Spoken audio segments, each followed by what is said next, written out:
training. This is the second training session of the Institute for Liberty and Economic Education's Freedom Writers Fellowship. My name is Christiana and I'll be your moderator for the day. The last time, I think I spoke about ILEE, but since we might be having new people joining, I'll be introducing our organization again and what the Freedom Writers Fellowship is all about. So the Institute for Liberty and Economic Education is a non-profit, non-political, and non-partisan think tank dedicated to promoting the principles of individual liberty, free markets, and private property.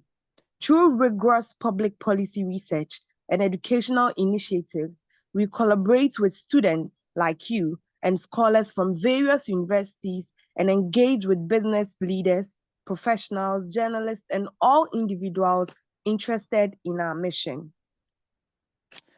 The ILEE Freedom Writers Fellowship, like I spoke to you about the other time, it's a prestigious program which we've designed to cultivate and empower writers who champion the principles of free markets and individual liberty. This comprehensive initiative identifies, trains, and mentors individuals passionate about libertarianism, storytelling, and impactful writing. Today, we'll be trained on the topic writing about the economy, and I'm honored to introduce our facilitator, who is in the person of Mr. Bruce Kerber. Mr. Bruce Kerber is an economist in the classical liberalism tradition. He was technically trained in Austrian economics, and his specialty is the divine economy theory. He's the author and originator of the divine economy theory, and he has written and published 8 books about the divine economy theory. His book that has the most circulation in Africa is the divine economy model. So without much ado, let's welcome Mr. Bruce to address us. Thank you so much, sir. Thank you for having me. Should I speak or?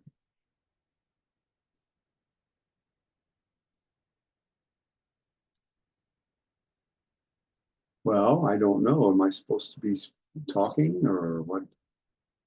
Yes, please. The training, I just introduced you so that you start the training for today. So, okay. So I'm under the impression that I'm speaking about writing about the economy, and I'm an author of books about the economy, and they're all on a specific theme called the divine economy theory. But I wanted to talk to you as authors of people who want to write. And so what I was going to talk to you about was that I think the first thing that everyone who wants to make an impact in the world needs to understand is that they are subjective. And what that means is that no one else has the same life experiences as you do.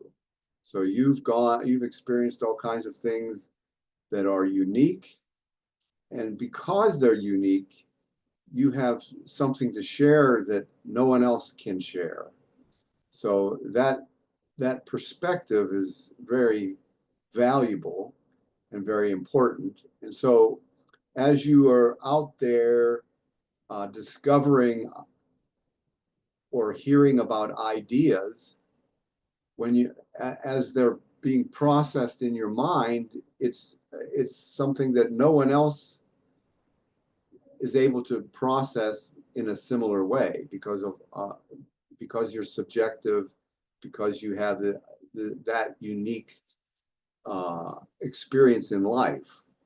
So that gives you something unique to share. So you should feel confident that you can say or present something that's probably new to anyone else because they've never had that life experience that you've had. So that's basically an encouragement to you to write, because you have something that's valuable to share.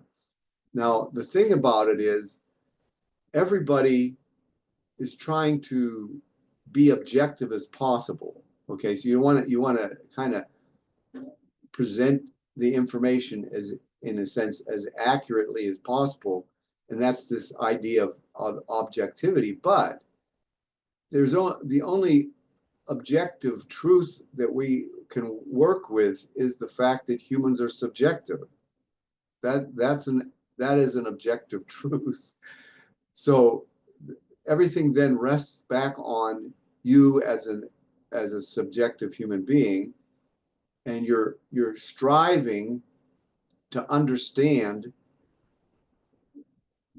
whatever it is that you're focused on as best you can. So there's this quest for objectivity, but it's what at the base of it all is your subjectivity. So so like, for instance, we're talking about writing about the economy. So a person could be a writer and they could write fiction or they could write nonfiction. And even if they're writing fiction, they probably need to know enough about the economy. So in the fantasy world that they're creating in their fiction writing, where they're introducing things that pertain to the economy, it should be fairly accurate about what the economy is like, because otherwise the person reading it, if they're in this fantasy story and they catch some things that are obviously not thought through properly, then they probably will have less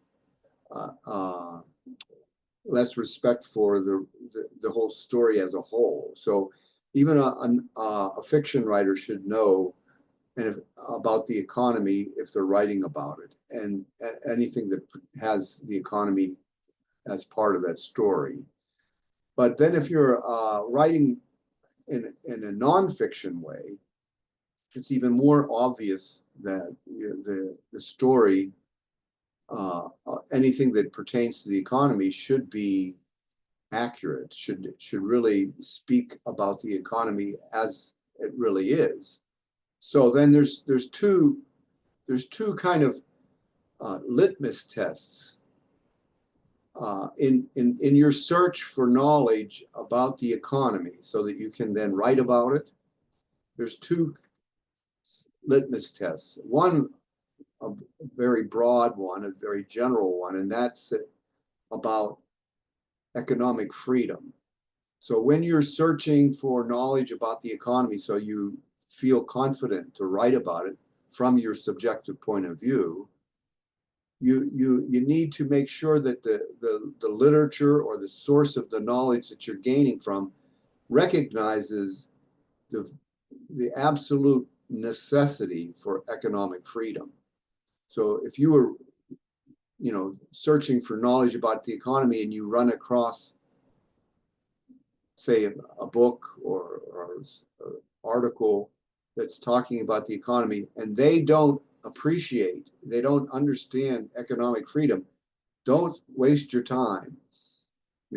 Only focus on the things that are valid economically, and economic freedom is one of those valid points that will guide you to not information that strengthens your knowledge of the economy.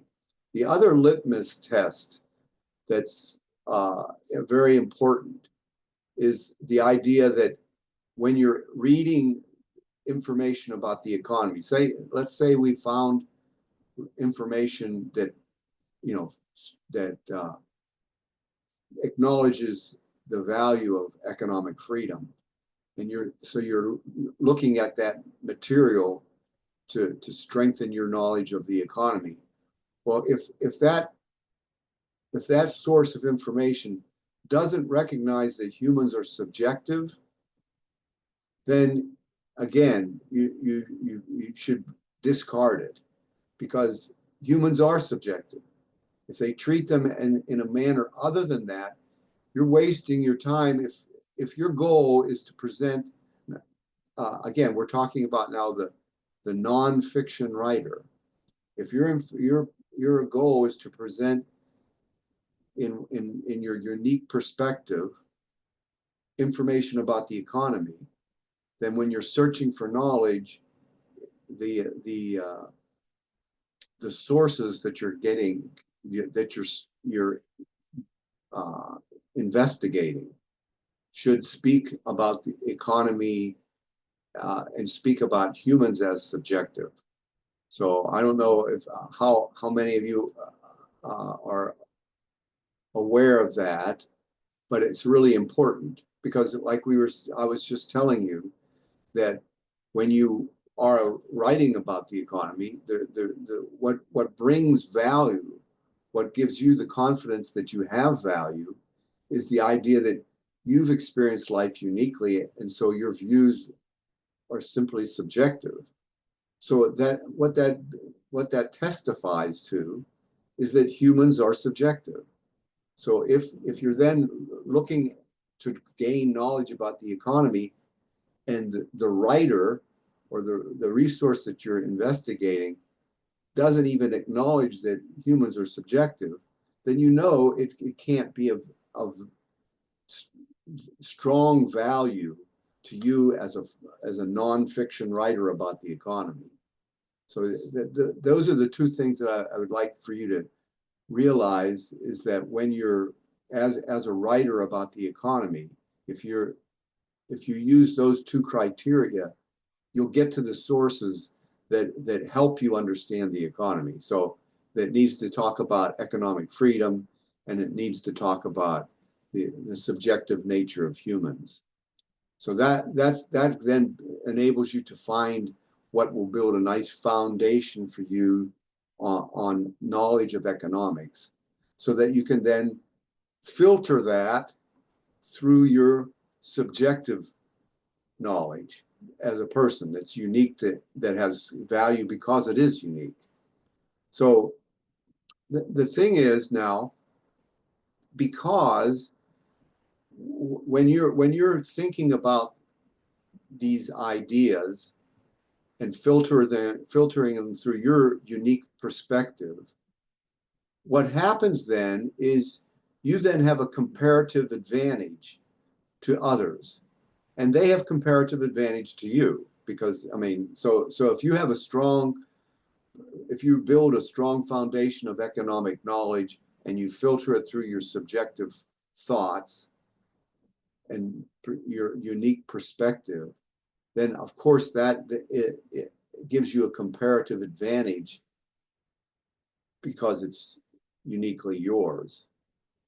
And so that's that. But the thing is, other people can do the same thing, and then they have a comparative advantage. And all that does is it brings more and more perspectives into the world, and that's good.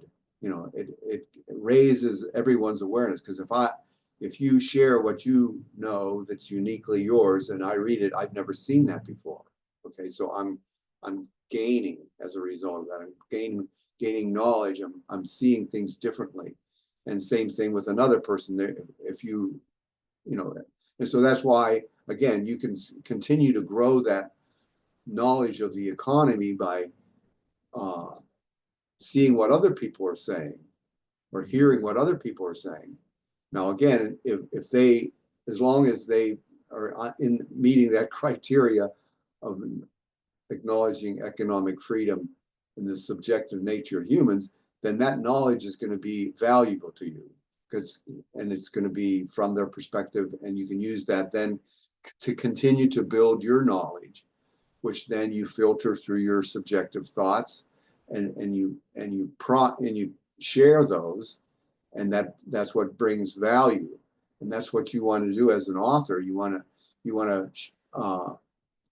build a resource of knowledge, and then and that so the next thing I was going to say is it's competitive and it's entrepreneurial. So, and I'm going to go talk about the entrepreneurial part in a second, but it's competitive in the sense that just like an athlete or an adventurer or a musician, uh, who are they competing against ultimately? They're competing against themselves. So, you know, if it turns out this athlete is running a race and they do better than they've ever done before, they may win the race. But even if they don't, they've they're they're improving. So they're competing against themselves. So this process of writing and discovering uh, knowledge that builds your foundation of knowledge that you filter through your thoughts, that's competitive. And it's entrepreneurial. So and it's through this alertness that you're looking for new ideas, you're looking for nuances, and so you're um, that's where this alertness is. You're constantly, you know, trying to figure things out. Okay, and so this competitive, that's meaning constant. You know, you're doing it always because you're trying to get better, and you're entrepreneurial. You're looking for something, a new twist, a new perspective, something that triggers ideas. So, and you're alert to that. Okay, so that is how you are working with this knowledge base that you're accumulating, that you're using then for your to share to others, so they can gain a better understanding of the economy. So the thing is that when you're doing that, there's ideas that are going to come, okay, and they're ephemeral. They disappear quickly. So my suggestion is, as you're going through this process, when these ideas come, even if you don't really realize, I mean, think of it and you think, well, oh, that's not, you know, exactly where I'm going with what I'm doing. These ephemeral ideas are also foundational for your writing. So when you're doing this competitive alertness about what's going on around, and how what the knowledge that you're gaining, and how you're filtering that through your thoughts, and you're observing how that fits in the world around you. These ideas, these ephemeral ideas are coming. Okay, and my suggestion is that you record them, make note of them, because it basically is then part of your unique research. You know, those ideas came from you. I mean, you recognize them, okay, and they were that basically they were discoveries, and as an individual discovery, it may not be, uh, you know, something that uh, is expressed in a complete way at any point. But what it does, though, is it stimulates uh, other ideas, and it helps you uh, be uh, creative as an author. So basically, what I'm saying is, because this is a competitive entrepreneurial experience that you're doing, and because, again, because of your subjectivity, the things that you're processing and the things that you're discovering are unique. And so to honor that, you need to put it in a form where you can revisit, because, like I said, they're ephemeral. If you have an idea, oh, that's kind of cool, or I never thought of that, and then you don't record it, a week later, you might never see it again. It might never come back to you. So you want, as you're doing that, again, this is all part of this building, this knowledge, this foundation of knowledge that you tap into for when you're writing. And we're talking about writing about the economy. So these are all tidbits of economic knowledge that you're accumulating that you can then, work your way through and I guess you could play in them and feel the joy and the excitement and the inquisitiveness of working within all that. Okay, because that's what will make will be what you're pulling together. You're pulling together then to make to write your whatever you're going to write about on the economy. So the thing is now, all these things are happening, and they're you're in a different place. You're in a different mindset. You have a new understanding that you didn't have before. And so what that basically is saying is that you're transforming. This is a transformative process of you, and you're, as an author, one of the exciting things that, and one of the things that probably motivates you to be an author, is that it's transformative. You're growing. You're gaining confidence. You're feeling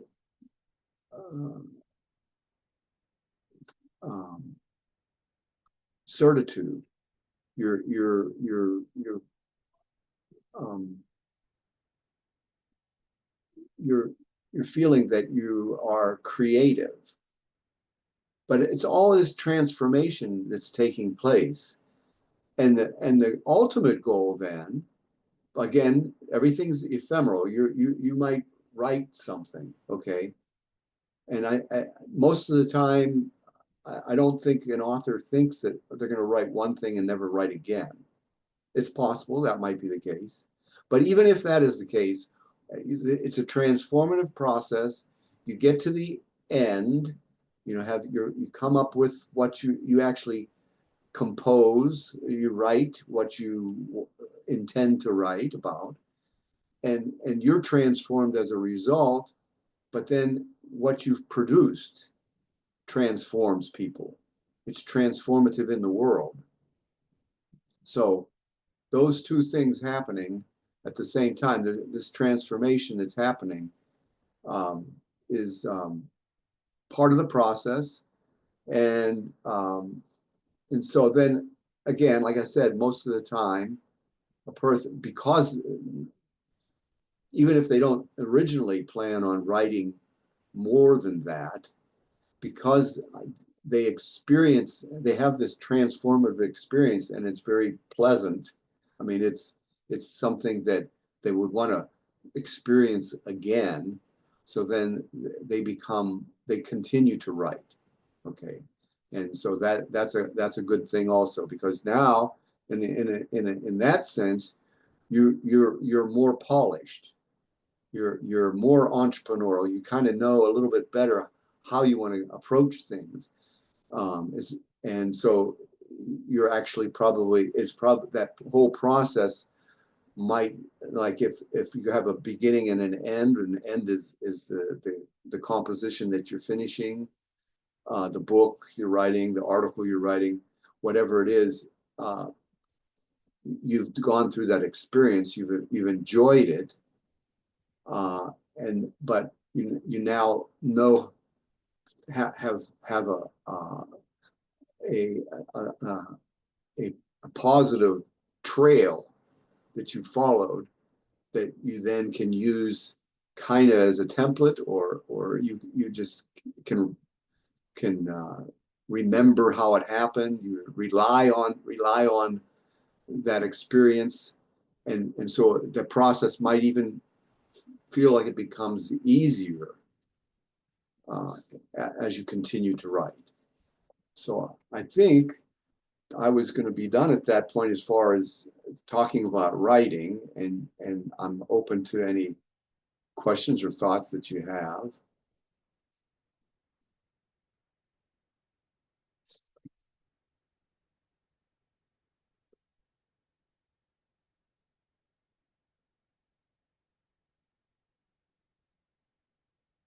Hello, everyone. Please, he's asking whether you have questions. So if you have any question, you can unmute your mics and ask. And I'm sure Mr. Bruce is ever ready to give us our answers. So, yeah, thank you.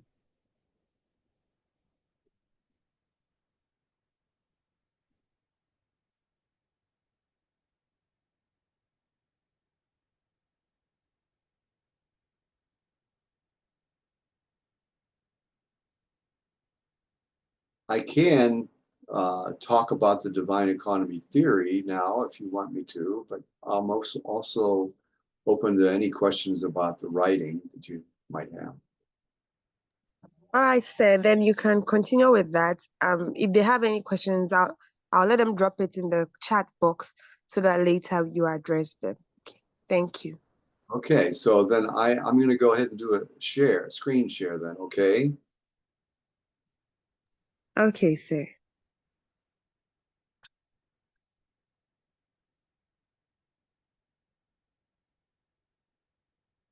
So we'll talk about this example. I'm an author, and I think I can convey some of the information that I shared more personally now. So I was technically trained as an Austrian economist. I read literature for many years after I finished school because I had identified the Austrian school as it had those qualities that we're talking about, that it recognized economic freedom, it recognized the subjective nature of humans. So I was enjoying reading what the great contributors to that had written, even though I was, so anyways, I had probably been reading that information for, after I was initially exposed to it, for about 20 years.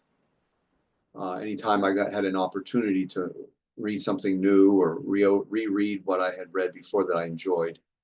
So I had an experience then that made me begin to be an author. So one night in 1994, no, 2004. It's 2004. In 2004, so I don't know. I'm just telling you the story. You want storytelling was part of this you mentioned. So I don't usually have a pencil and paper next to my bed, but for this one short period, for some reason, I guess it's intuition or something, I had put a piece of paper and a pencil next to on my bedstand. So one night I had a dream and it woke me up. It startled me. I had never, I know I don't remember my dreams, but so when this dream startled me, I first, I guess, knew that I had a pencil and paper there. So I wrote down what I saw in the dream, and I was conscious enough to know, first of all, that I had a piece of paper and pencil. Second of all, that I never remember my dreams.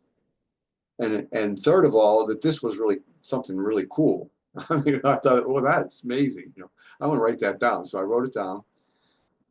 In the morning, I woke up and I knew that I had dreamt, and I knew that I had written down whatever, something about the dream. I didn't know what it was, anything. This is what it was. This is what I saw. Okay. So again, so an author can be inspired in and go from there. So for me, this was an inspiration. And because I was technically trained as an Austrian economist, when I saw that, I knew it was a significant contribution to economics just by looking at it. Maybe if you don't have that background, maybe you look at it and don't see much about it, but I did. And so that was my starting point. So then I decided to describe, to unfold this thing, to describe what it is. And that was the beginning of my beginning of me being an author, because I started to write. And you know, when I was writing, as I was seeing particular things about this that were relevant to my understanding of economics, I then delved in. I went into deeper into the literature that I had read over these years that helped me to unfold this.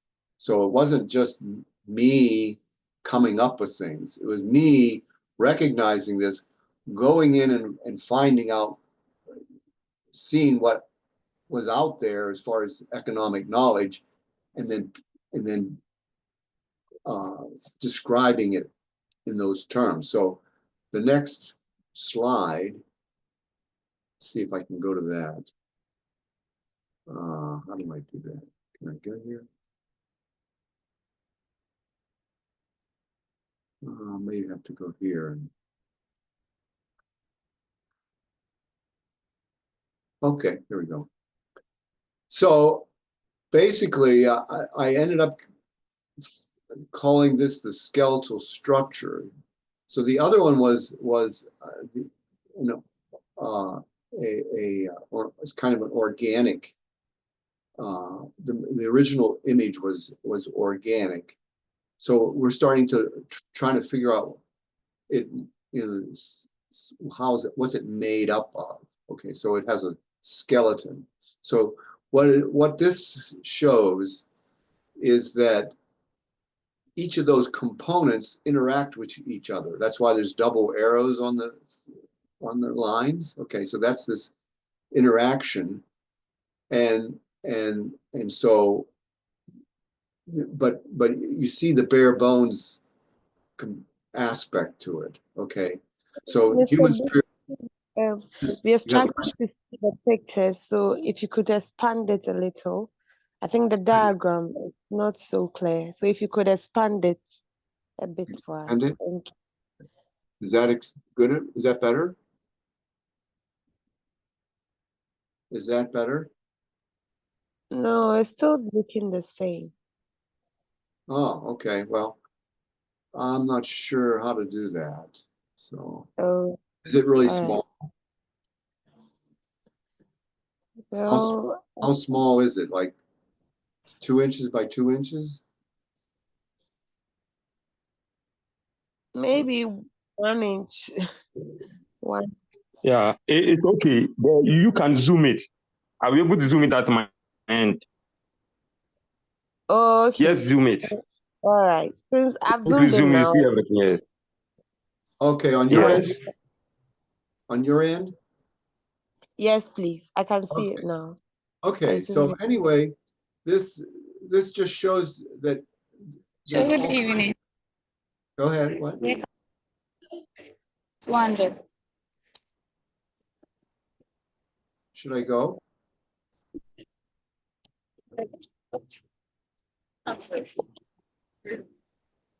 What to see?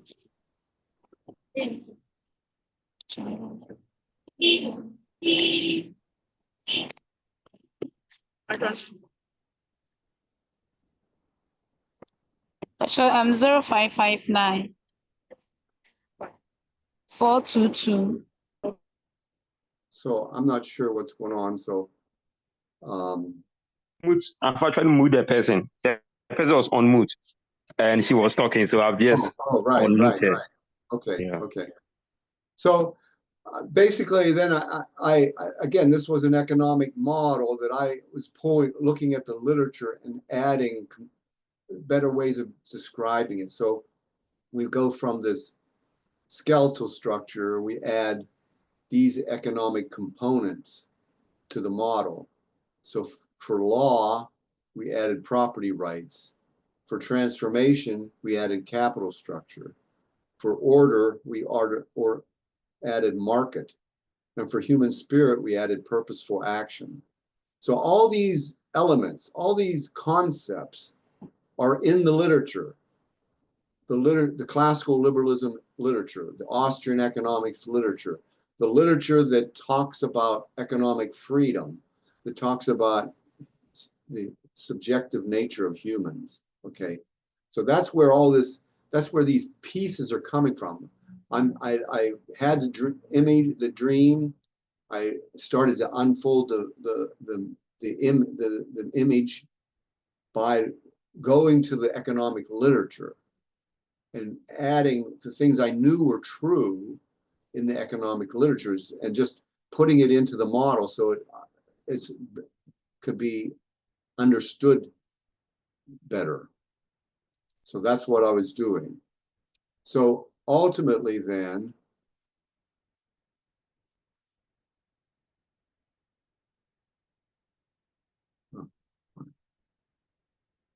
okay, so we're getting to this point here. Now this is the complete model. And so I added, there's a couple of elements that weren't in the other diagram because I'm skipping a little further ahead. But I introduced the ideas of these economic elements of property rights, capital structure, market, and purposeful action. But then as the model, I could continue to develop the model. So one of the things that's really, really important, so this would be important, all these things are really important for you as an author about economics, is that so you could use the divine economy theory and model as a source of knowledge before you write.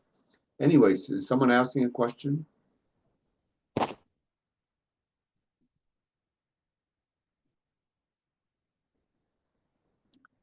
So a really important part is entrepreneurship. In the literature, it basically says that entrepreneurship is the driver. That's what drives the economy. People are alert to what people want and alert to how to make it. So that's what's, and so they do that. They produce it.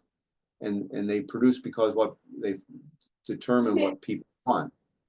So that's this alertness, that's this entrepreneurship. So that circle in the middle now, the original picture had just a line, but what that line is this whole thing is submerged in entrepreneurship. And people are either active or latent. All humans are subjective, but all humans are also entrepreneurial. It's whether they're active or latent. You know, it's a potential that all humans have. They can discover things, but they could also kind of be asleep and not discover them. So if they're active, they're going to be discovering things. If they're kind of not paying any attention, they're not going to discover things, and they're latent. But their potential is they could discover things. So that's what's driving the economy. So this is a picture of the economy, and it's being driven by this entrepreneurship in the middle. Okay, but here's another really interesting thing. Everything, this whole model spins around. It rotates around an axis. And what that axis is the nature and role of knowledge. So knowledge is what is making everything go. If humans, here's the thing about humans, they're subjective, but they're seekers after truth. They're always trying to find out a solution to a problem, an answer to a question. I mean, they are seeking truth. And so knowledge is what's everything is revolving around. Okay, and so that's what this axis there is, where you see the justice, and unity. That's what it brings about. When knowledge brings knowledge, justice, and unity. But that's the nature and the role of knowledge.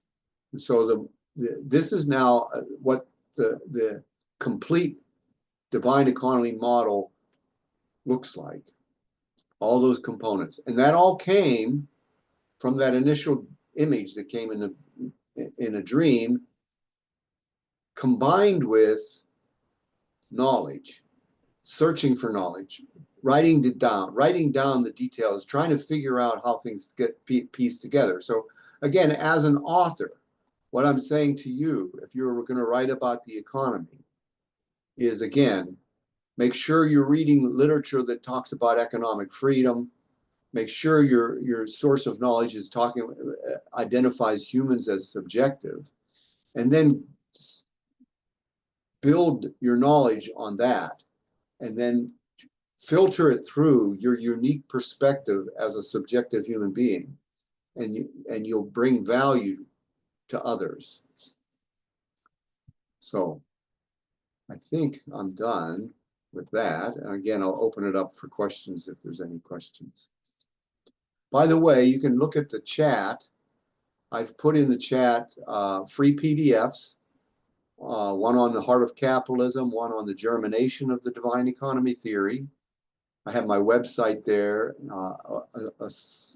an Amazon link to where my books are, and a link to my YouTube channel. So you can copy and paste that somewhere so you can refer to it at another point. Again, if you're going to write about economics, you might find value in the information that I'm giving you, because it recognizes economic freedom and it recognizes humans, subjective nature of humans.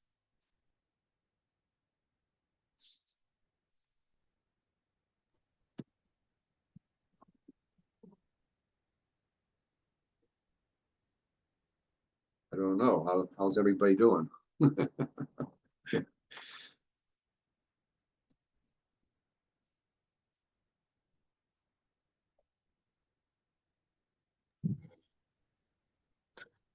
Please, we are on. I think Anthony asked the question. So, Anthony, could you please rewrite your question, or you can unmute and ask. Nashome is also saying she asked the question. So you can unmute and ask, and then Mr. Bruce would answer you. Thank you.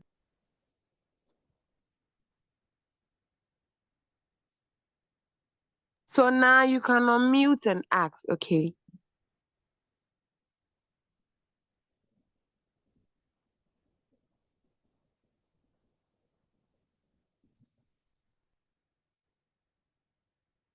Oh, somebody.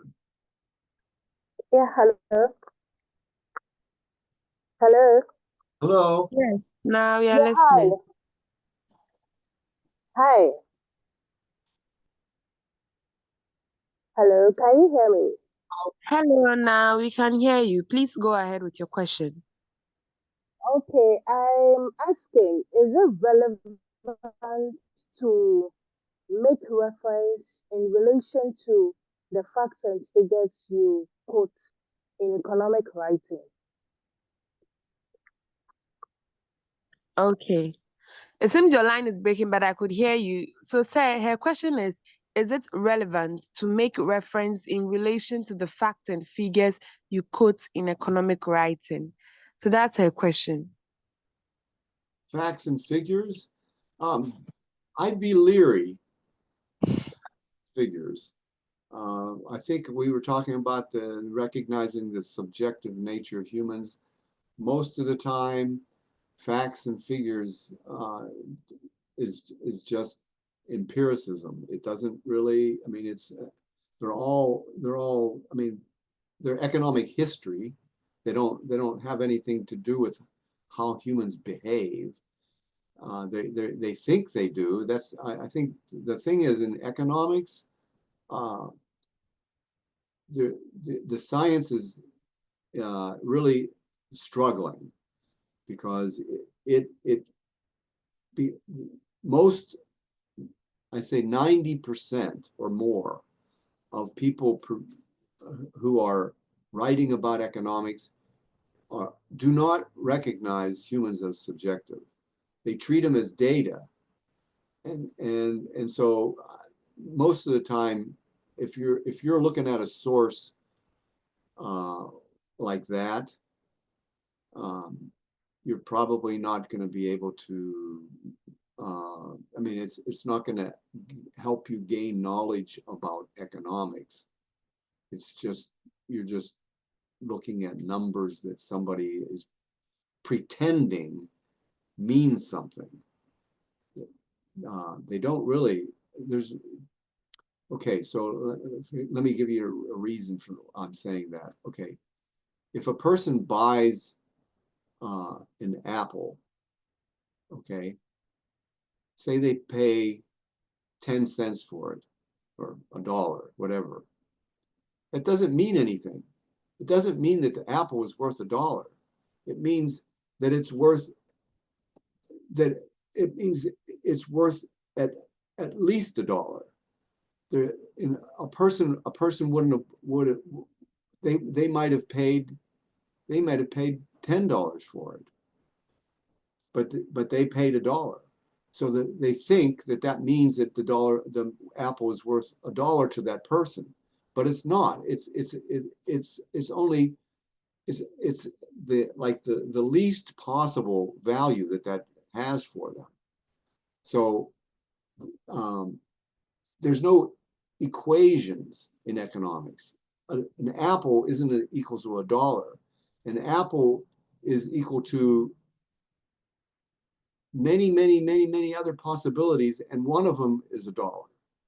So how can that be used as a foundation for them to then make some kind of plan from? It doesn't equal $1.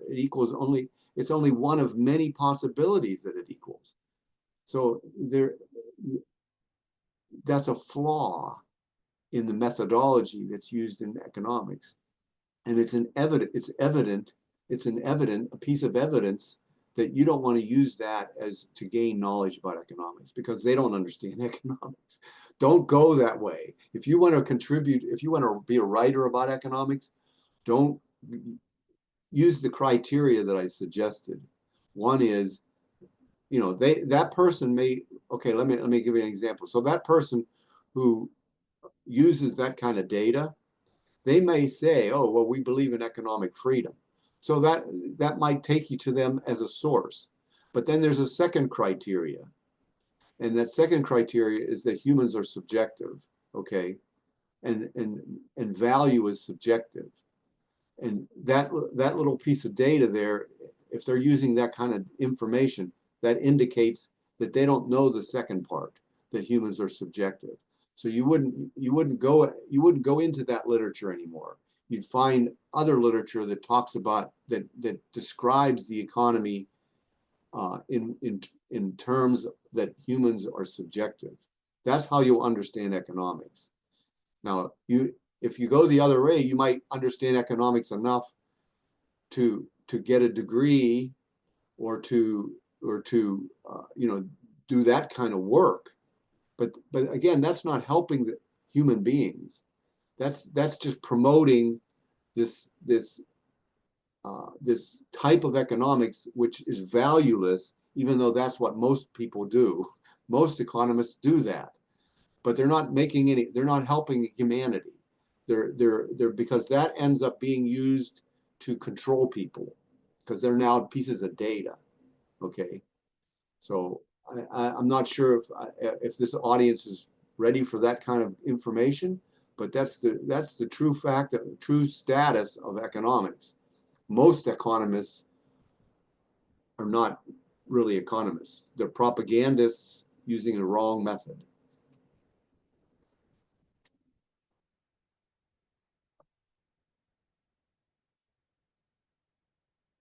Sorry.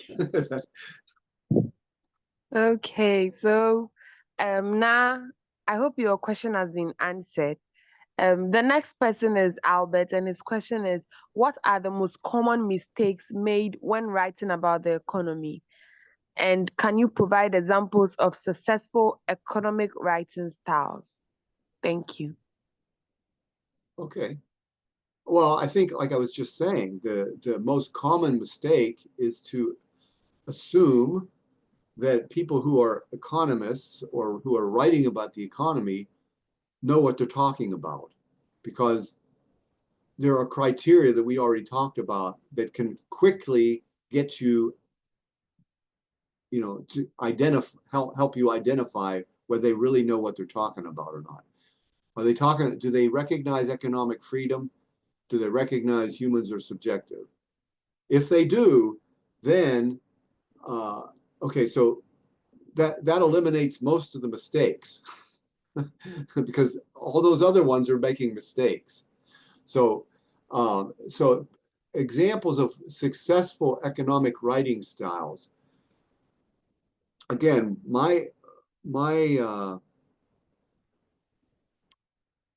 there are a lot of people who are contributing great things to the science of economics, and they're the ones who identified the correct scientific methodology for economics. It's not empiricism. It's called subjectivism. And that's what the Austrian school of economics teaches. But it's also what was at the base of what the early discoveries in economics, which came from classical liberalism. They recognized humans were subjective. Okay, so and so Austrian economics really is where I would suggest that you check into that literature. That's successful writing styles by people like Ludwig von Mises, Murray Rothbard, Per Byland, Guido Holzmann. There's many authors in that tradition, and that would be where, and they all have beautiful writing styles. So you could go into that part of the literature. Again, it'd be easy for you to get to that point because you could use those two litmus tests. They talk about economic freedom and they recognize humans are subjective. So automatically that would be a place that you would feel comfortable with what they're sharing is going to raise your awareness of what economics is about.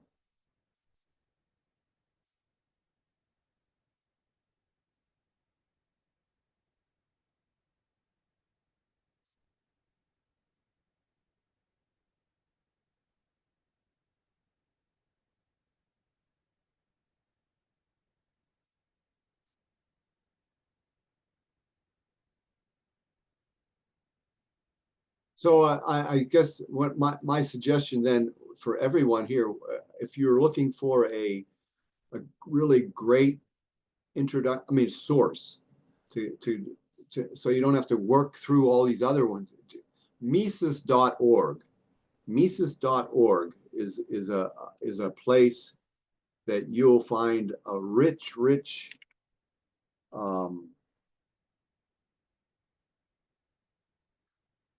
resources for economics that, oh, that's wrong. I spelled it wrong. That's all that you won't have to wonder whether it's meets those two criteria.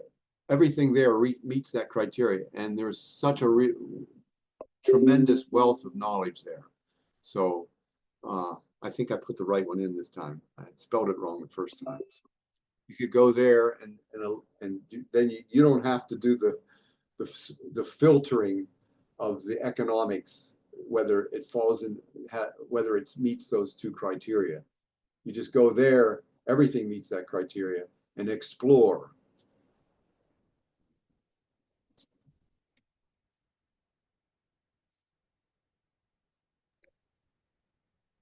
All right, sir. Please, would that be all for the answer? All right. Thank you so much for the answer. Do you have any questions? If you have any questions, Mr. Bruce is still ready to answer them, and we'll take it all. Thank you.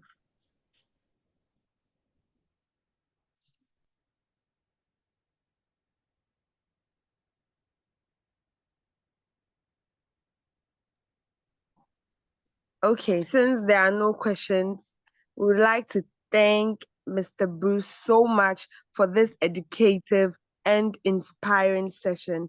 There was one thing that you said that stood out for me, and it was writing is a transformative process, and that what you write can transform others. So that's one thing I took, and then it's really, I think it's very inspiring to know that. And we would like to say a big thank you for making time to train us on writing about the economy. We are so grateful, Mr. Bruce Kwerba. Please drop an emoji in the chat box to say thank you to Mr. Bruce for this informative and educative session. We'd like to also remind you that our sponsors are Atlas Network and also Yafo Institute. Thank you all for joining.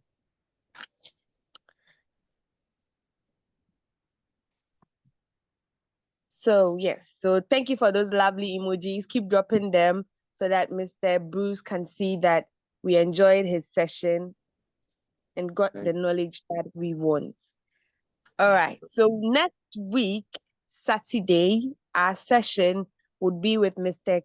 Kelvin Craig and with a topic, writing through a libertarian lens. Yes. So drop an emoji for that as well, because next week is going to be more exciting and great, just like today. So we'll see you next week. I don't know if the president would like to chat with us or say anything to encourage us before we end today's session. I believe today was a very great session. Thank you, Mr. Bruce, once again. Mr. President, would you like to say something? Actually, I'm okay. So we thank Mr. Bruce Cowbell for this great and insightful session. We have learned a lot, and we will keep in touch with him for more knowledge concerning the divine economic theory. Also, the books are available with us at the ILEE Policy Institute. So at the final meeting, which is happening on the 27th April, the books will be shared to each one of us to get a copy of the book. So the books are available. The divine economic theory is with us. So on that day, each of you will get a copy of the divine economy theory. So we thank you very much, Mr. Bruce. We want to invite you again for our Freedom Writers Fellowship virtual workshop. Thank you. Nice having you. I don't know if you have some last session, some last words for us, for the participants here. Well, I just wish I could have been there in person, but anyways, glad to have been able to come in this manner. All right, thank you very much. Thank you. We are so grateful that you could make it to the Zoom meeting and you made it an interesting one. So thank you all for joining today's session. Keep on dropping emojis to show your interest, and also know that we want to congratulate you once again for making it to the ILEE Freedom Writers Fellowship. And know that the more you put in the effort, the more you are being geared towards the grand finale, which is happening at Alisa Hotel. All right. So thank you all for joining, and we'll meet on the WhatsApp chat to have more chats about today's session. You can also drop your name and where you joined from in the chat box so that we know that you joined. Okay. Thank you. Bye-bye. But make sure you drop your name and where you joined from as well. Thank you.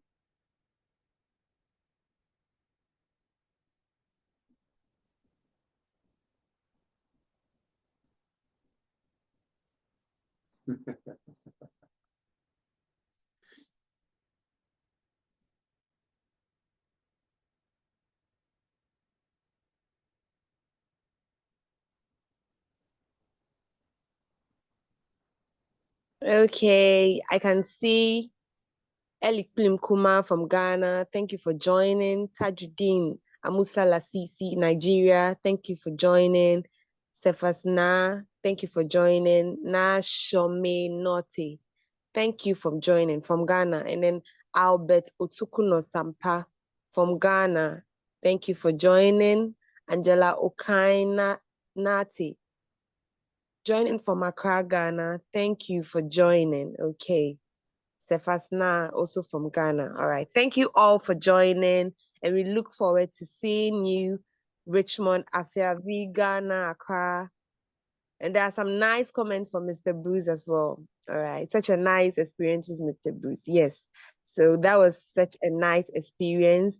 And we look forward to seeing you next week at 4 p.m. for the next session, which is Writing Through a Libertarian Lens. See you all. Bye-bye. Okay.